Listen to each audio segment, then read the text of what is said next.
Hi guys, welcome back to Nintendo Minute. So today we are going to do a mini celebration in this room of the 30th anniversary of the Legend of Zelda series. The 30th anniversary is upon us. We are going to be counting down our individual top 3 games in the series. It's a lot to choose from. But we've done it for you.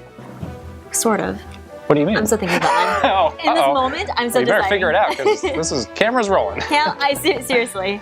Pressure's on. Well, you can go first. All right, I'm still will. Thinking. Number 3 for me is The Legend of Zelda Skyward Sword, which is, of course, the most recent console game for Wii. For this game, I really enjoyed the motion controls. Yes. And they built in a lot of different combat puzzles that were based on the different ways that you would swing your sword. It all mattered, the angle exactly, that you held the angle, you know, up slash, horizontal slash, all of that. Did you have the gold I did. Wii remote? I had the gold Wii remote. How cool was the gold I remote? was feeling really majestic, blinged out with my Wii remote.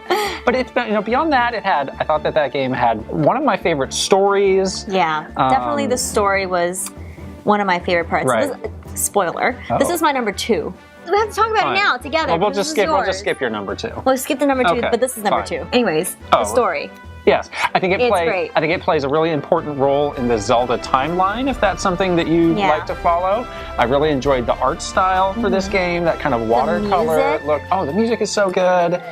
This is top-notch. Yeah, I cried a lot in that game, playing that game. It's really hard to cry. I mean, play through tears, by the way. Okay, good to know. Great dungeons. I remember there's just some really, this game's so good. It's so good. All of it is really amazing. And the game is now out on Virtual Console for Wii U, so if you missed it on Wii, that's a great way to check it out. Yes. Okay, so back down to number 3. Number 3 for you. Back down to number 3 for me is The Legend of Zelda Ocarina of Time. So I think a lot of people would have that number 1. I know. Yeah. I know. I have a good number 1 though. Guess what? Here's a hint. Not even on my list. What? No. Wow. No. That's kind of surprising, actually. Not to say you didn't like it. I think I might have alternative interest in Zelda games. Yeah, I feel like you do. Yeah. So this one, for me, was the puzzles were so good. The story for the game was really good as well, but I think one thing that I really liked was that this game came out for 3DS, and even when I played it again on the 3DS, it still felt so good. It held up, exactly, and it was like a great way to relive that game, but also like discover new things about it too. So. And I remember this was a really sort of special time in gaming after the N64 came out. And you really had this awesome 1-2 punch of Mario 64 and Ocarina of Time. It's like, wow, this is a totally new like viewpoint on what games can be. They're in 3D. They're taking these great franchises, but giving them a total new spin. Yep. And I remember I was in high school when this came out, and there were a lot of people that were playing this game, and it was like, who's going to stay ahead of the pack?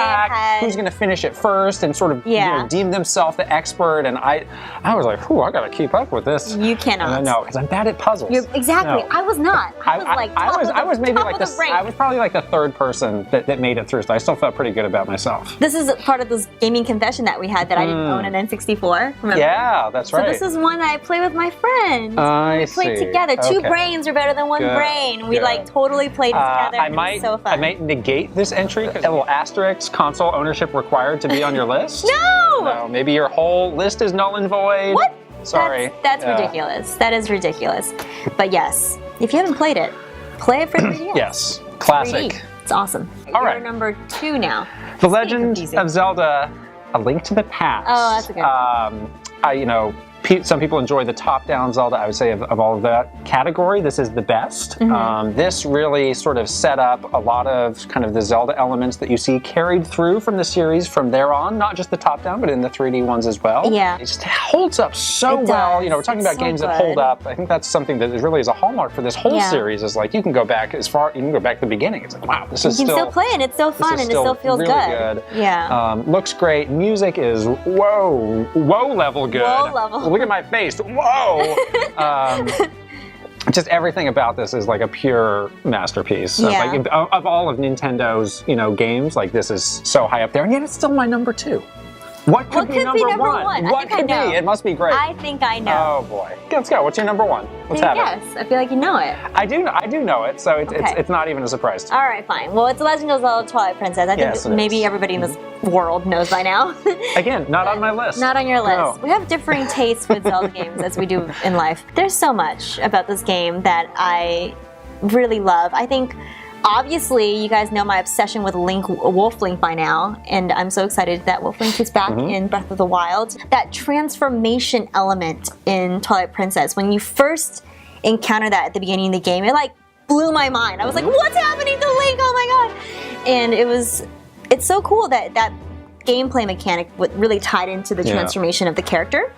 And then the other thing that I really loved was that it introduced Midna. Yes. Which she had. Shout out to Midna. Shout out to Midna. Yeah. She's hot. She's on a different list. She's on a different list. There's so much like depth to her character, you know, and there was like so much that was mysterious about her that you were learning throughout the game that really added to the story. And then finally, I just really loved the atmosphere for the game. It's called Twilight Princess, obviously for a reason, and it had like that whole sort of like shadow darker look, a more melancholy sort of feel, and I loved it. And then the best part about that game is the beginning overture too, when you like first see the Wolfling silhouetted against like Hyrule Field, and the orchestral music starts, and oh my god, it's like the best. I think every single time I booted up that game to play it, I would like watch the overture and then like hit the start button to play the game because I just loved it so much. I wanted to see it every single time. It was so good. So good. We did do a dedicated video on Twilight Princess HD, so you can check that out. But without further ado, what you've all been waiting for, my number one. Yes. Legend of Zelda The Wind Waker. Not on my list. Well, good game, but not on my list. Guess what? I don't care. Whoa! So when you talk about the Zelda series, you're talking about boundless adventure and exploration, and I think that no other game embodies this better. And it's kind of funny that this is the one that doesn't really take place on land. This is all about exploring the seas, and you know, it's looking off into the horizon. Where is this boat going to take me? Right. And there are a lot of times you just come up on an island, and then you sort of have a little mini adventure with what you come across, or you know, there's different people on boats and all of that. And that's really what makes me excited about Breath of the Wild. And I think that gives this game a lot of potential to crack high on my list. It's just that it's wide open. Exploration. You just sort of look out and, you know, Can I get there? Yeah. Maybe. Let's see. Yeah, let's go do something. Yeah. So that's really about this game, what sets it apart for me, and I think, you know, for me, what makes it the ultimate Zelda game.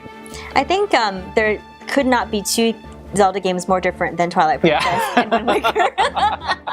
It's like every possible thing different about it is embodied in these games. It's just beautiful about the franchise, right? Is that there's so many different kinds of Zelda games for anybody that wants to play. You know, we've been talking about art styles. This has, I think, you know, one of the best, one of the most unique. Just Link is all the characters are so expressive. Smoke poofs look amazing. Oh yeah, the swirly smoke poofs. Have to give a shout out to when smoke you, like, poofs. do the bomb, yes. Just everything about this is just I like so when good. he picks up the pig on the island. He's very cute. Right. I like that. Now this is another one where there's an HD version for Wii U. Just looks so good. The HD version for Wii U looks amazing. Really great gamepad stuff on that. And the music is good in that one too. It is. And Tetra. Oh my gosh, I like Tetra. It's number one. Well, good. Number one. You're number one. All right, so those are our personal top 3 favorite Zelda games. We'd love to hear what your top 3 favorite Zelda games are. Let us know. Let us know in the comment section below. Remember, Nintendo Minute is never a minute. See you guys next week. Bye.